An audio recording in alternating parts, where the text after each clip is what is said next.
Armarte una PC puede llegar a ser una tarea bastante tediosa, cuando tienes que evaluar qué plataforma elegir, qué componentes son compatibles y no sabes muy bien por dónde comenzar. Así que hoy te explicaré cómo elegir una placa madre, qué cosas tener presente y qué debes considerar y evitar. Hola a todos y bienvenidos de nuevo al canal. En el video de hoy vamos a explorar uno de los componentes más esenciales de cualquier computadora, la placa base. Ya sea que estés armando una PC desde cero o actualizando tu sistema actual. Elegir la placa base adecuada es algo crucial, no tanto para el rendimiento, sino para la estabilidad de tu equipo y la cantidad de mejora. Pero antes de comenzar, como siempre, un mensaje de nuestro patrocinador.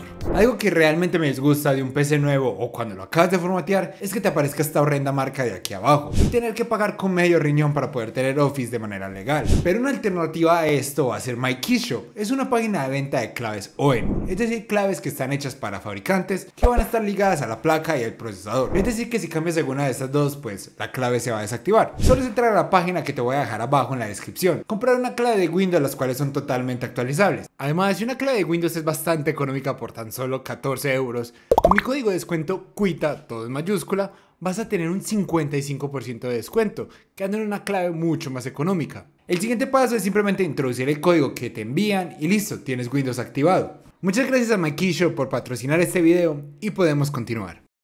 Empecemos por lo más básico. ¿Qué es exactamente una placa madre? También es conocida como motherboard o simplemente mother. La placa es el corazón de tu PC, es el componente que conecta todos los demás componentes entre sí, permitiendo que tu procesador, memoria RAM, tarjeta gráfica y dispositivos de almacenamiento se comuniquen de manera efectiva. Las placas bases vienen en varios tamaños. Normalmente no dicen tamaño sino el formato de la placa. Los más comunes son ATX, Micro ATX y Mini ITX. Cada uno tiene sus propias ventajas y limitaciones, principalmente cuando hablamos en términos de espacio y expansión. El tamaño de la placa base puede afectar directamente a la cantidad de componentes que puedes instalar. Por ejemplo, una placa ATX tiene muchas más ranuras de tarjeta y puertos que una Mini ITX, lo que te da más opciones de expansión y flexibilidad para futuras actualizaciones. Ahora hablemos de lo más importante, el socket y el chipset. El socket es el lugar donde instalas el procesador y debe ser compatible con el modelo de CPU que estés eligiendo. El chipset, por otro lado, determina qué características soporta la placa base, como la velocidad de la RAM, opciones de overclocking y un poco más. Pero entonces, ¿cómo sé qué placa madre va con cada procesador? De hecho, es algo muy fácil. Solo busques el socket del procesador en Google y qué placas madres comparten este socket. Y aquí tendrás que decantarte por un chipset, que es lo que habíamos hablado anteriormente.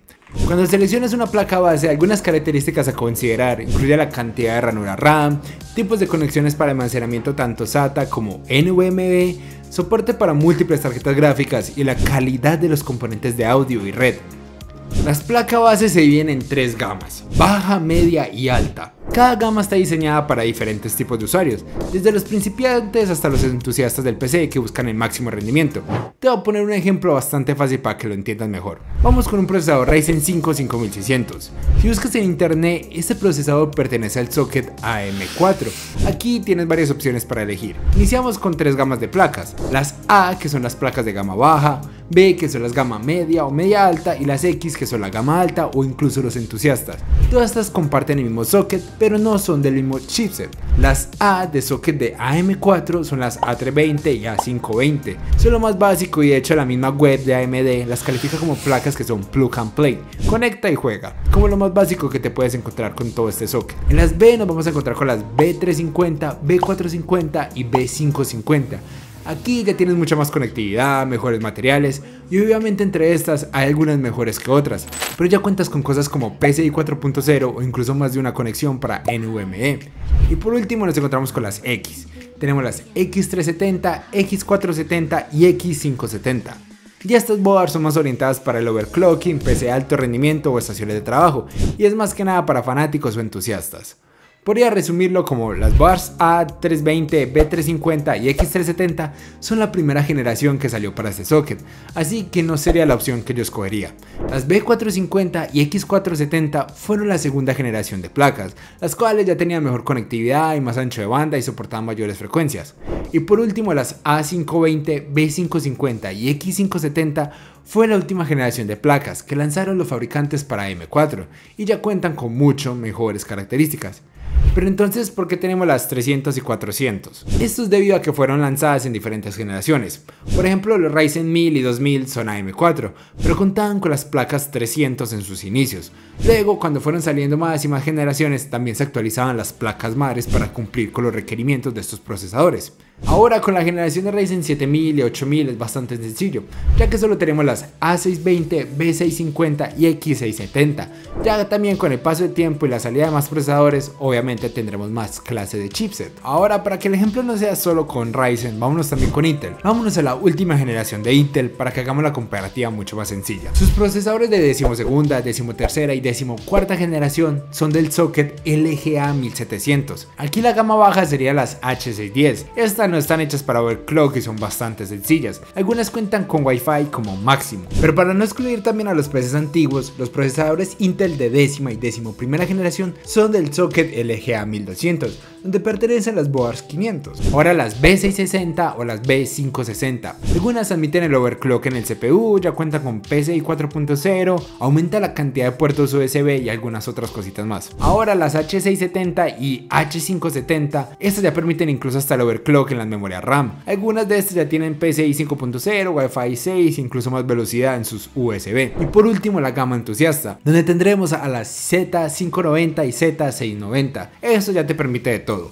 overclock a la RAM, al CPU, PCI 5.0, toquetear muchas más cosas y etc. Pero obviamente al ser la gama entusiasta y alta son mucho más costosas que las anteriores. Pero entonces, ¿qué gama de placa debería elegir? La elección de la gama depende de tus necesidades y presupuesto. Y si no planeas hacer overclock como tal un sistema que sea extremadamente poderoso, una placa de gama media podría ser más que suficiente y a la vez económica. En general yo siempre recomiendo la gama media, es decir la B de AMD y la B de Intel. Son las que considero que tienen la mejor relación entre calidad-precio, margen de mejora y conectividad. Para los gamers yo sí no recomiendo bajarte a menos de esto, ya que si quieres mejorar de procesador, aumentar la vida útil de tu PC, estas son las placas ideales. Si tu enfoque es más profesional como edición de video o diseño 3D, necesitarás una placa que soporte Workstation, con capacidades bastante robustas de manejo y de múltiples tareas, y grande cantidad de memoria RAM. Puedes ir con una B550 de las más caras, o en algunos casos sí o sí toca irte por la mayor coste, es decir que tendrías que irte por el chipset Z en Intel o el X en AMD. Esto también depende de lo que busques y las necesidades. También hay opciones económicas para aquellos que están construyendo su primer PC o tienen un presupuesto que sea muy limitado, que sí serían las del chipset A, pero esto solo en caso de ser builds muy económicas, de resto no suelen ser la mejor opción. Dejando ya de lado la parte un poco más teórica, algunas cosas en las que es de fijarte antes de comprar tu placa es la frecuencia de la memoria RAM y cuánto admite. Digamos un ejemplo, que mi procesador es un i5 12400 y decides optar por memoria RAM de DDR5. Como máximo este procesador te va a admitir 4800 megatransfer, así la memoria RAM sea de mayor frecuencia. O si eliges DDR4 va a admitir como máximo 3200 megatransfer, así que lo ideal es que lo acompañes con una placa madre que aproveche y logre esas frecuencias. Otro punto es que si de pronto necesitas una board que necesite Wi-Fi o no, pero eso ya depende de cada uno. También soporto PCI y cantidad de líneas. Normalmente dice PCI 1x16 líneas o 2x8 líneas, es decir que acepta lo que se conoce como SLI, que es conectar dos gráficas, aunque esto ya es algo cero común.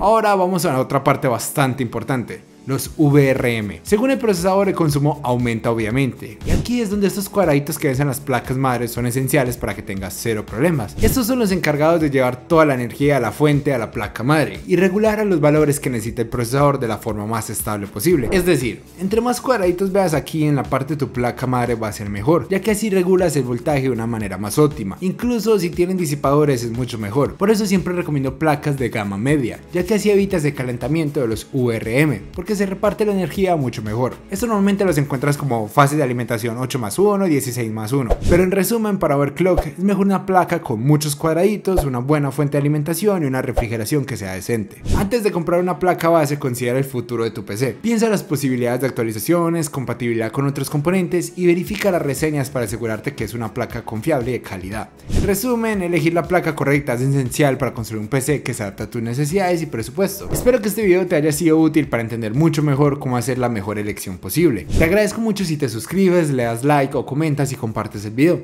ya que no eres consciente de lo mucho que me ayuda esto. Dejo estos videos por acá arriba para que veas más de mi contenido. Y sin nada más que agregar, nos vemos.